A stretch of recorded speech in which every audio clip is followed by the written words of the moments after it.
Bueno, yo relato en la introducción que este libro es producto de una reflexión de 25 años. Okay. Cuando falleció mi padre,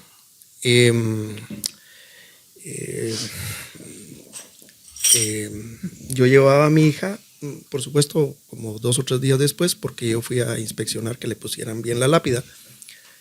Y entonces yo recuerdo que tenía a mi hija de 4 años de la mano y me dice: papi, ¿dónde está mi abuelito? ¿Está ahí o está en el cielo? Yo cuento que le di una respuesta que se salía de mi tradición, de mi tradición de fe, lo que a mí me habían enseñado.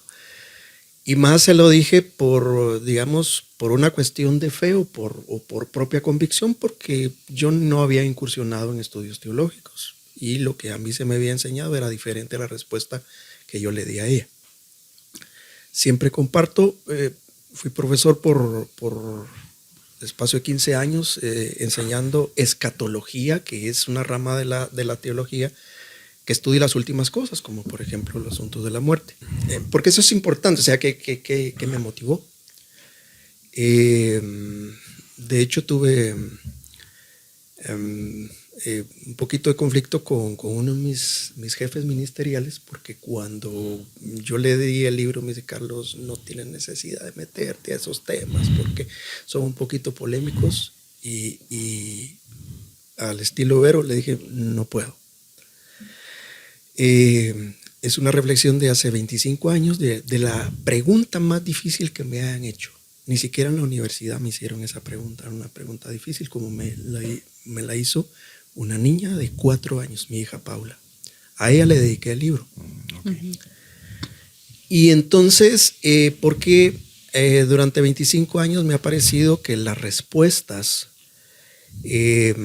convencionales que se da en torno a ¿y qué pasa cuando morimos? ¿Verdad? Porque eso es, yo explico qué pasa cuando morimos.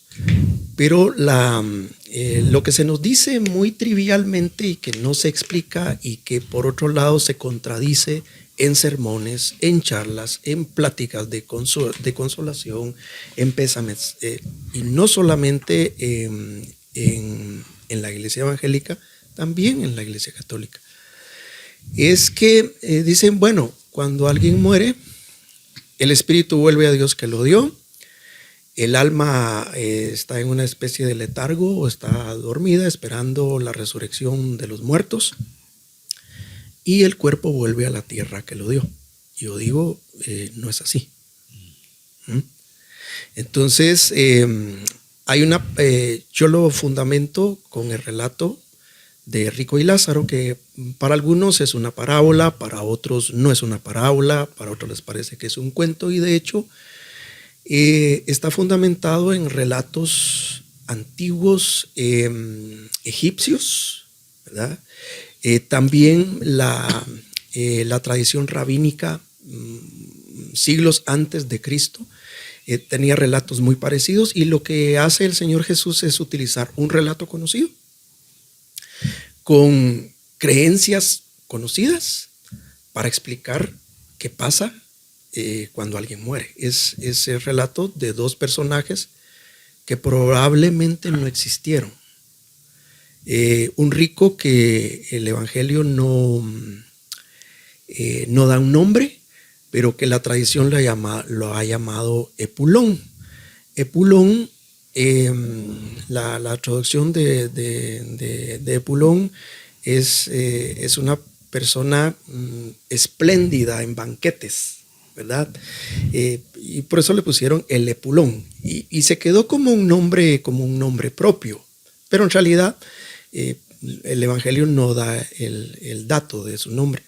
De Lázaro sí, pero Lázaro tiene una connotación, el propio nombre etimológicamente quiere decir Dios lo socorre, y probablemente no haya existido. Entonces la primera parte es una parte que le llamo hermenéutica, para tratar propiamente lo que es el texto. Entonces yo digo, no importa si es una parábola, que de todas maneras tiene una enseñanza, si es un relato real, con mayor razón, y si es un cuento, pues el Señor Jesús simple y sencillamente utilizó un recurso retórico para poder enseñar lo que sucede después de la muerte.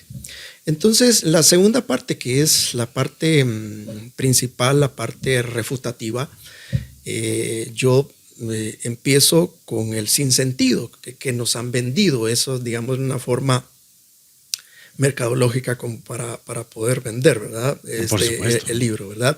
Entonces yo digo, bueno, es lo que nos han vendido, es decir, lo que nos han enseñado.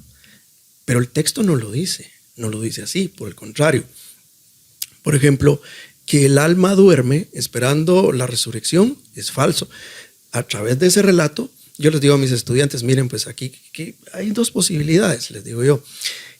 Una, que el Señor Jesús no sabía absolutamente nada de lo que sucedía con la muerte y se inventó algo. Pero en realidad no se inventó nada. Utilizó un relato que era muy conocido en la tradición rabínica, y utilizó la creencia que existía en el contexto judío de qué sucedía cuando alguien moría. Y entonces les digo, bueno, o el Señor Jesús no sabía nada, o el Señor Jesús nos engañó. Entonces, a ver, ¿por cuál de las dos posibilidades nos decantamos? Entonces, yo empiezo con ese sinsentido que se sigue diciendo así muy trivialmente. No, mire, el espíritu vuelve a Dios que lo dio y el alma está ahí durmiendo. Pero les digo, mire, en ese momento dice que murió Rico y Lázaro casi que simultáneamente. Y en el más allá empiezan a dialogar, y de ahí el título del libro, Los muertos hablan. Esto me lo sugirió un amigo, mira, este nombre, ponele. Es muy sugestivo, cualquiera podría pensar que el título se refiere a otro tema como espiritista o sí, ese tipo de cosas, pero en realidad es un diálogo entre dos muertos. El padre Abraham, que entra ahí a escena, y el rico, ¿verdad? El Epulón, porque Lázaro solamente aparece, pero Lázaro no habla en lo absoluto. Entonces yo le digo, bueno, ahí nadie está durmiendo. Y si atribuimos características particulares al alma, que los psicólogos, los psiquiatras nos han ayudado a entender, ¿verdad? Esa parte no material del ser humano, y les digo, miren, tanto el padre Abraham como el rico Epulón evidencian todas las características del alma, razonan, tienen emociones, tienen voluntad, en fin. Entonces les digo, miren, es mentira que el alma duerma. Y también yo pues presento una perspectiva que dentro de la antropología bíblica se le llama integral, porque el asunto es, yo le decía a mis estudiantes, pues podemos creer lo que querramos, ser dualistas en el sentido como eran los judíos, de entender que el ser humano tiene una parte material y una parte no material, y obviamente la material es el cuerpo y la no material es lo que occidentalmente nosotros le llamamos alma-espíritu, pero el judío no hacía esa diferenciación. Y occidentalmente, más de la tradición griega, pues hemos aprendido que el ser humano está compuesto por tres partes, ¿no? Espíritu, alma y cuerpo. Eso es lo que normalmente manejamos. Entonces, independientemente de eso, el problema es, a ver, ¿qué pasa cuando morimos con el cuerpo, con el alma y con el espíritu? Y entonces yo sustento que el ser humano es integral, no se puede desintegrar. No se puede desintegrar. Y la escatología, ¿verdad? Y a partir de ese, o con base a ese pasaje, demuestro que el ser humano está integral, es integral. Y el espíritu vuelve a Dios que lo dio. Yo digo, bueno, el cristianismo no es, ¿cómo se dice? No es nihilista. El nihilismo entendía que todo vuelve, ¿verdad? Y eso es un pensamiento de la religión hindú, que todo vuelve al ser que creó todo. Es decir, cuando el ser humano muere y a través de varios procesos de reencarnación va adquiriendo perfección hasta que finalmente se funde con el ser original. El nirvana. Es una concepción, digamos, que nosotros los occidentales no entendemos, y menos entendemos desde una perspectiva del budismo, porque la meta del budismo no es llegar a ser, sino llegar a no ser. Eso todavía es más raro para nosotros. Sí. Pero entonces digo, bueno, ninguna religión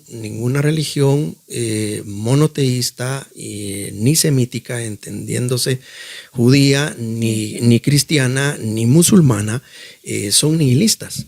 Por supuesto que alguien me dijo, mire, pero el libro de Eclesiastés dice que el espíritu vuelve a Dios que lo dio. Entonces, bueno, ¿y entonces qué hacemos con ese texto? Entonces yo tengo que explicar las corrientes de pensamiento que ejercieron influencia en los escritores bíblicos de ese tiempo. Estamos hablando del siglo III antes de Cristo. Y por otro lado, yo digo, bueno, simple y sencillamente es un eufemismo para decir, se murió, porque es imposible que en las escrituras judías podamos encontrar, digamos, una enseñanza de nihilismo en donde el espíritu vuelve a Dios que lo dio, porque tendríamos el problema soteriológico, es decir, el problema de la salvación. ¿Qué pasa entonces? Pues si ese espíritu vuelve a Dios que lo dio, el espíritu de Hitler, pensemos el espíritu de los hombres o mujeres más terribles de la historia, volvió a Dios, y luego en la resurrección entonces Dios les tiene que devolver un espíritu. ¿Y cómo se los devuelve? Se los devuelve igual de crueles, igual de despiadados, igual de déspotas, igual de malvados. Entonces ahí tenemos un problema, digamos, sobre la naturaleza de Dios. Sí. Entonces, esa parte yo la refuto un poco más con un sentido filosófico. Cito a Parménides. No fueron ustedes los que me apodaron como Parménides, ¿verdad? Fue otro grupo, porque de mis filósofos favoritos es Parménides. Parménides acuña el término de ser como el origen de todo. Y a Parménides la teología cristiana le debe muchísimo, muchísimo. Entonces yo lo refuto un poco filosóficamente. Y yo digo, bueno, entonces concluyo, el espíritu no vuelve a Dios que lo dio. Es imposible desnaturalizar al ser humano como tal. Porque por otro lado, la antropología filosófica nos ha enseñado que espíritu es la parte del ser humano que le permite proyectarse, realizarse, ¿verdad? Es lo que dirían los antropólogos físicos, es la parte más evolucionada del ser humano. Entonces digo, miren, es imposible que se naturalice al ser humano.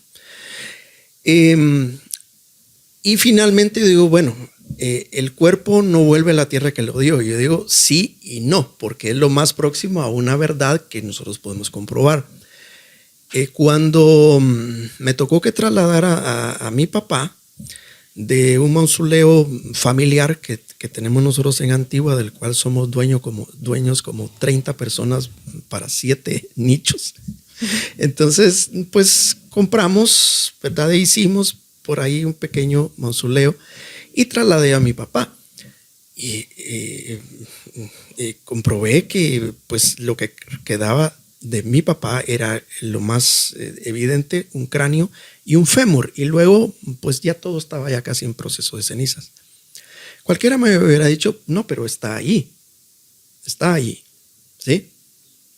Mi hija, si se hubiera acordado, me hubiera dicho, papi, pero mi abuelito está ahí. Porque yo le dije, no, mi hija, no está ahí, está con Dios. Porque esa fue la pregunta que originalmente ella me hizo, y mi respuesta fue esa.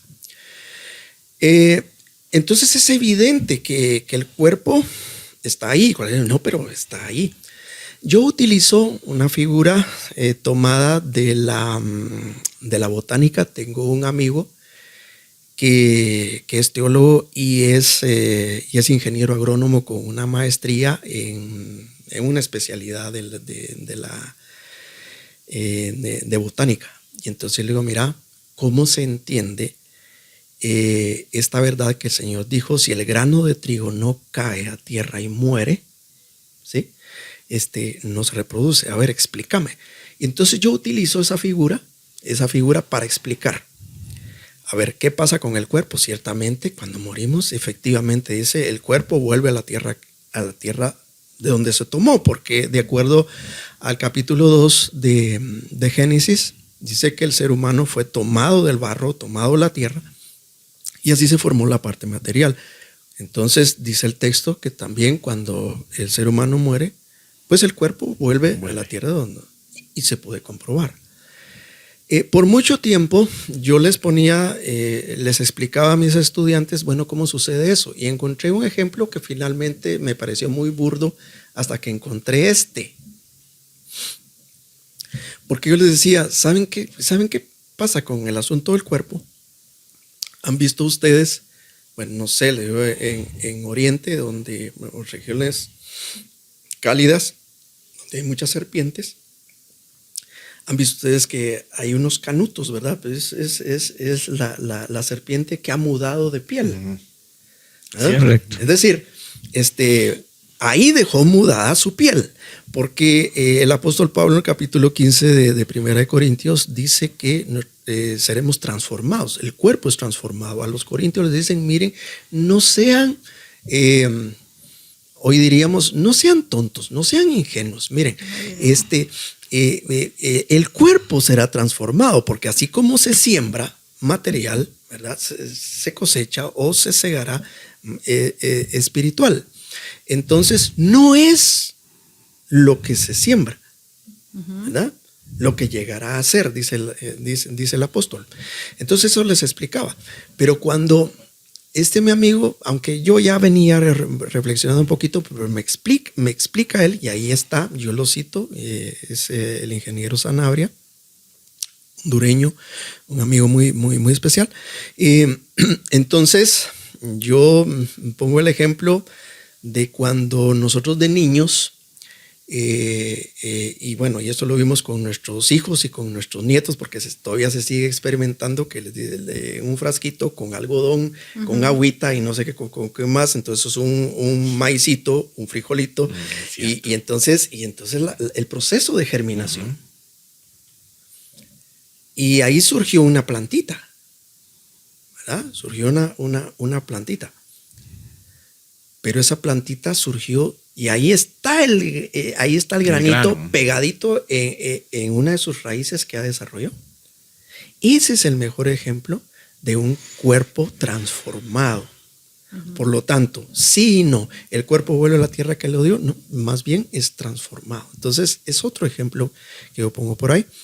Y la tercera parte es yo le llamo vivencial, porque aquí es donde yo trato la manera de que pueda ser de utilidad para la fundación la Fundación de Tanatología Elizabeth Kluwer aquí en Guatemala, porque pues yo enseño la filosofía de la muerte en las principales religiones, y entonces esta es una perspectiva eminentemente cristiana, pues o bien que comparten las religiones semíticas, ¿verdad? Como es judaísmo, cristianismo y islam, básicamente comparten lo mismo, pero esa es una perspectiva eminentemente cristiana, ¿verdad?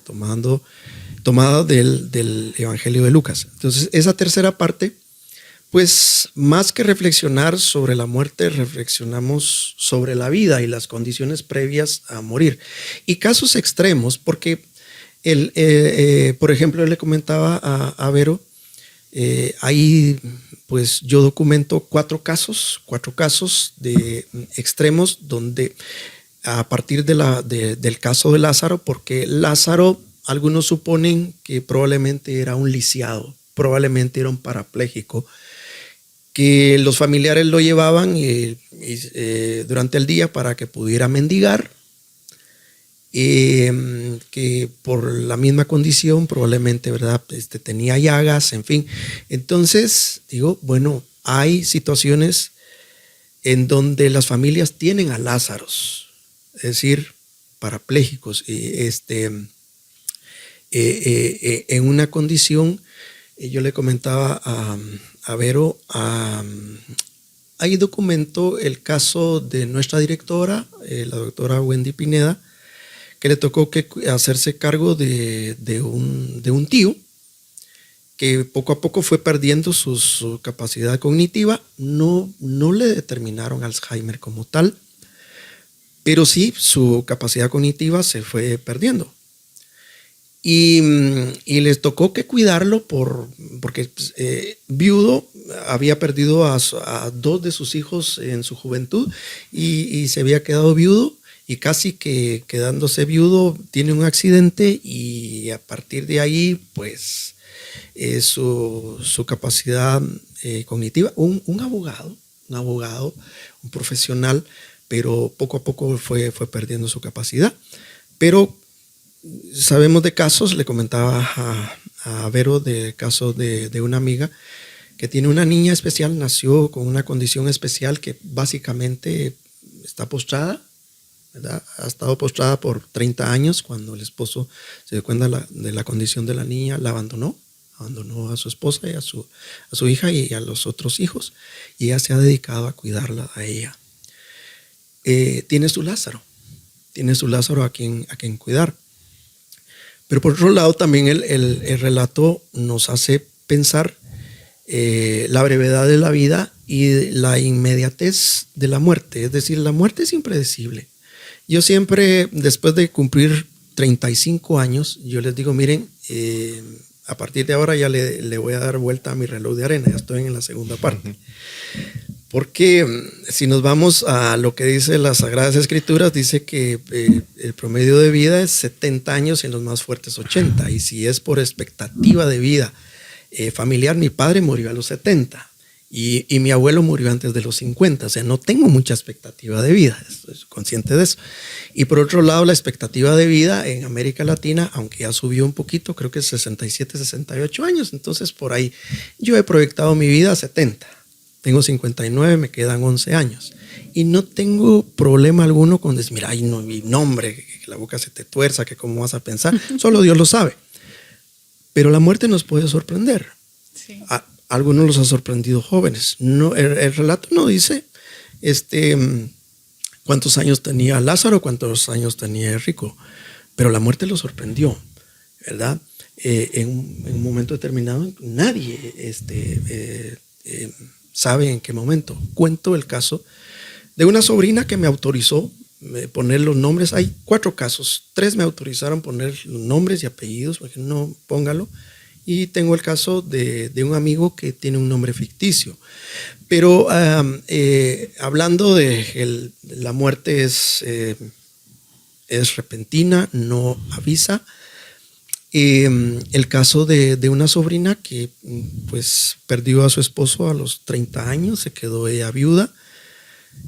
Cuando estaba esperando a su niña, el esposo todavía cargó a su niña, creo que durante el primer mes o la primera semana, no recuerdo ese detalle.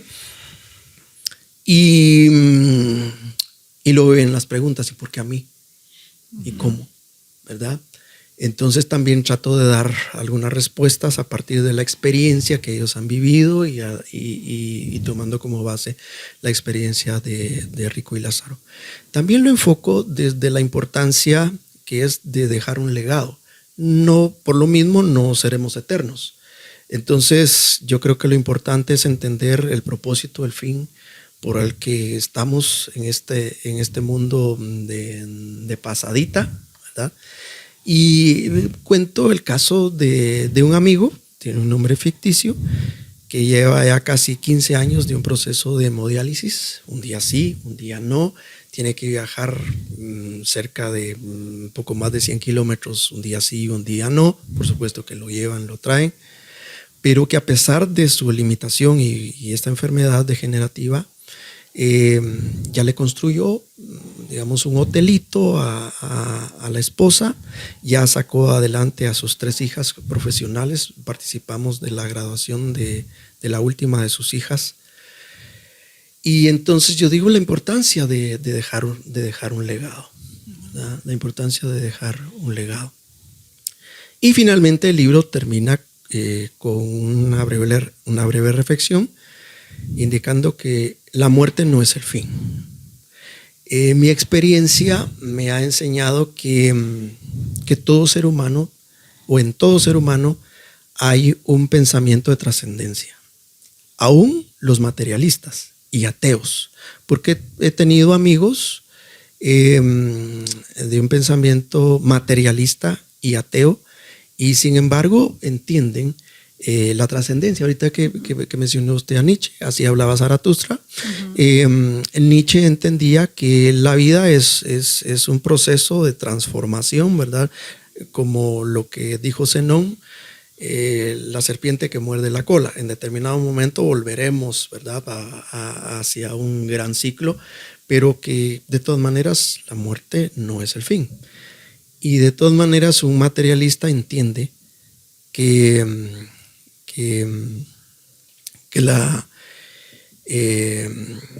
aún que la materia no se destruye, se transforma. Se transforma. Entonces, en todo ser humano, religioso o no, está la idea de la trascendencia. Entonces, la muerte no es el fin.